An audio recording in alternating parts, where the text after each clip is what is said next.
Daniel was 12 years old and lived with his mother and little sister Mia in a small apartment near the city market. His mother worked in a bakery, and Daniel helped her when he came home from school. Daniel loved the small kitchen, the old sofa, and the window where he could see the street. Their life was not easy, but Daniel felt secure because they were together. One cold morning, Daniel woke up before the sun.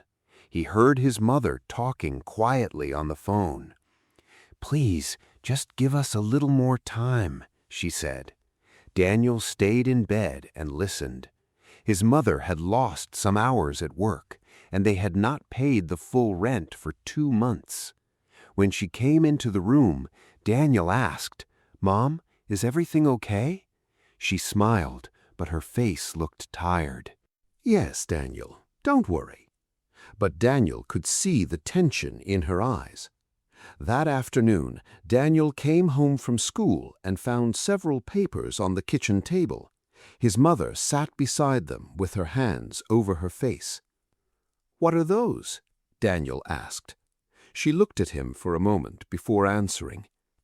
"The owner wants us to leave the apartment." Daniel felt his stomach become cold. "But where will we go?" His mother stood up and hugged him. "I don't know yet." Mia walked into the room carrying her favorite doll. "Are we moving?" she asked. Daniel looked at his mother and tried to remain calm. The next morning, a man came to their door. He spoke politely, but his words were hard to hear. "You need to leave by Friday," he said. Daniel looked at the walls around him. This was the place where he had learned to walk, celebrated birthdays, and slept during many rainy nights. "We have nowhere to go," his mother said. The man lowered his eyes. "I'm sorry." After he left, Mia began to cry. Daniel sat beside her and said, "Don't worry, we will stay together." He tried to give her comfort. For the next 2 days, they packed their things into old bags and boxes. Daniel had to choose what he could take. He looked at his books, clothes, school papers, and childhood toys. "Can I take my blue car?" Mia asked. "Yes," Daniel said. "Take it." His mother kept only the things they really needed. When Daniel looked around the apartment for the last time, he felt a deep sadness. Every room held a memory. He wanted to remember everything, but the family had to adjust to a new life. On Friday evening, they stood outside with their bags. The apartment door was locked behind them. Mia held her doll tightly, while Daniel carried 2 heavy bags. His mother looked at the building for a long moment. "I'm sorry," she whispered. Daniel took her hand. "It's not your fault." They walked toward the bus stop without knowing exactly where they would sleep. The city lights came on around them, but Daniel felt as if the whole world had become dark. He tried to stay positive, even though he was frightened. Their first night was at Daniel's uncle's small house. His uncle had 1 extra room, but it was already full of boxes. "You can stay here for a few days," he said. Daniel's mother thanked him. Mia slept on a blanket beside the wall. Daniel stayed awake and listened to the sounds of the house. He could hear cars outside and his sister breathing quietly. He thought about school and wondered what his classmates would say. He did not want anyone to know about their situation, so he decided to keep it private.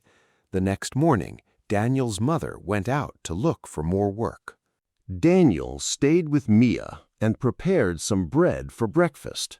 They had very little food left. Mia looked at the small piece in her hand.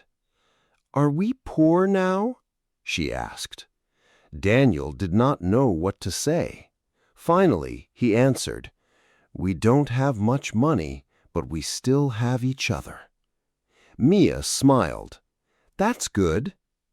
Daniel smiled too, But inside, he worried about the future. He knew their situation was becoming more serious. At school, Daniel tried to act normally. His teacher asked, "Why are you so quiet today?" Daniel said, "I'm just tired." During lunch, his friend Sam noticed that Daniel had no food. "Do you want half of my sandwich?" Sam asked. Daniel shook his head. "No, I'm okay." Sam looked at him. "Are you sure?" Daniel finally accepted the sandwich. "Thank you." After school, Sam asked, "Is something wrong?" Daniel hesitated, then told him the truth. Sam listened carefully and showed real concern. The next day, Sam brought Daniel a small bag. Inside were clothes, canned food, and a notebook. "My mother said you might need these." Daniel stared at the bag. "I can't take all this." Sam smiled. "You can. We have enough." Daniel felt tears in his eyes. He had been ashamed of needing help, but Sam did not treat him differently. For the first time, Daniel understood that accepting help did not make him weak. Sometimes people simply needed support during a difficult period. That afternoon, Daniel's mother returned with good news.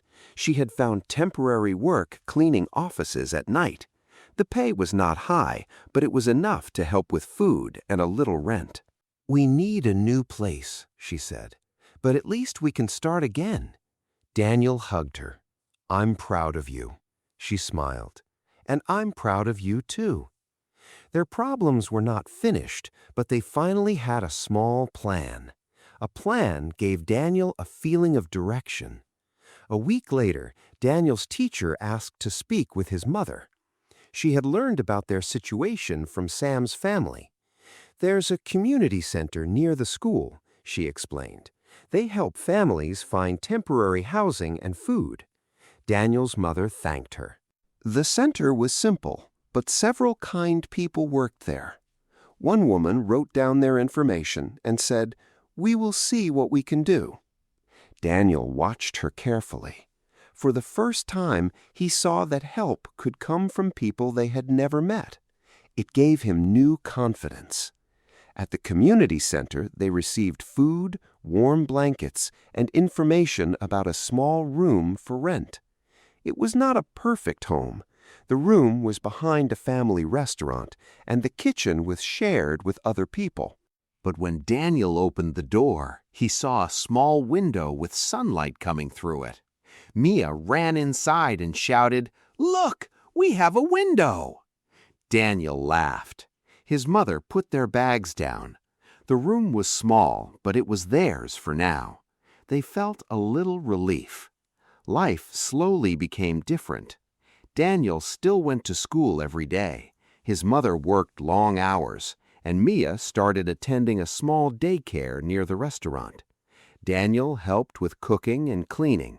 Sometimes he felt tired, but he did not complain.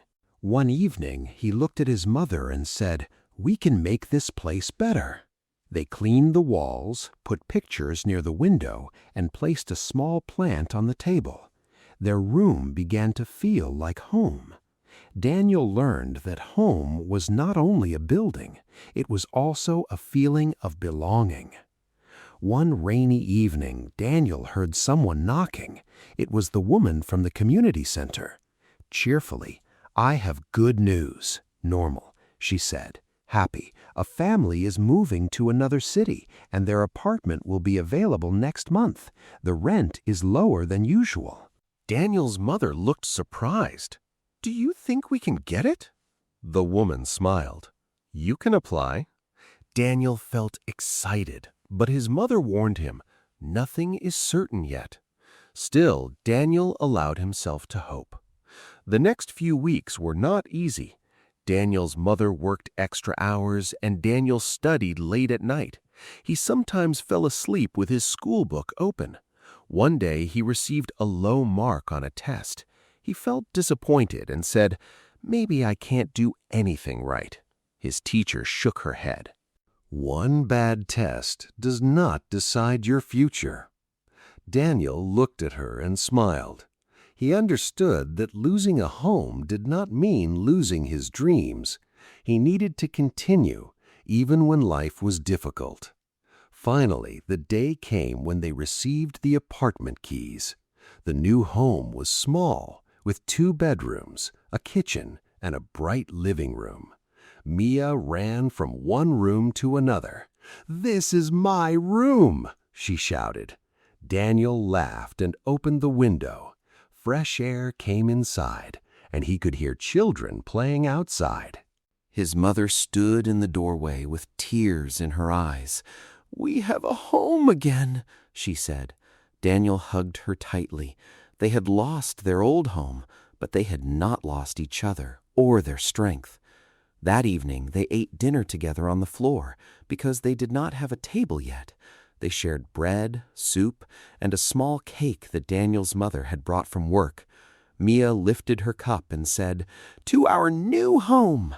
Everyone laughed. Daniel looked around the empty room. There were no pictures on the walls yet, and there was almost no furniture. But the room was filled with their voices, their smiles, and their love. Daniel realized that a home could begin with something very simple.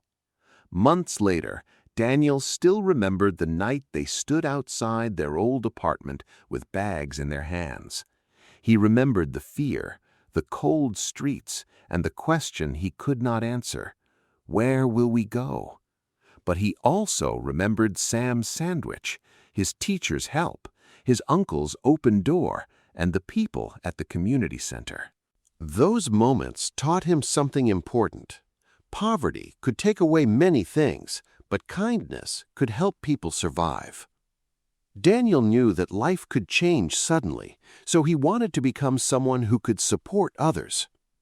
One Saturday morning, Daniel saw a boy sitting alone outside the community center. The boy held a small bag and looked frightened. Daniel sat beside him. "Hi, my name is Daniel." The boy looked at him.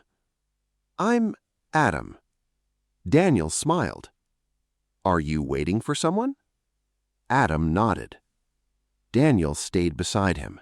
He knew exactly how that boy felt. "Don't worry," Daniel said. "Things can get better." Adam looked at him and smiled. Daniel did not have much money, but he had something valuable to give: understanding, friendship, and kindness. Daniel never forgot that losing a home was one of the hardest experiences of his childhood. But he also learned that a home is not only made of walls, doors, and furniture. A home can be a mother's hand, a sister's smile, a friend's sandwich, or a stranger's open door. When Daniel looked at his family around the small kitchen table, he felt thankful. They had survived their hardest days together. And now, whenever life became difficult, Daniel remembered one simple truth: you can lose a house, but you do not have to lose hope.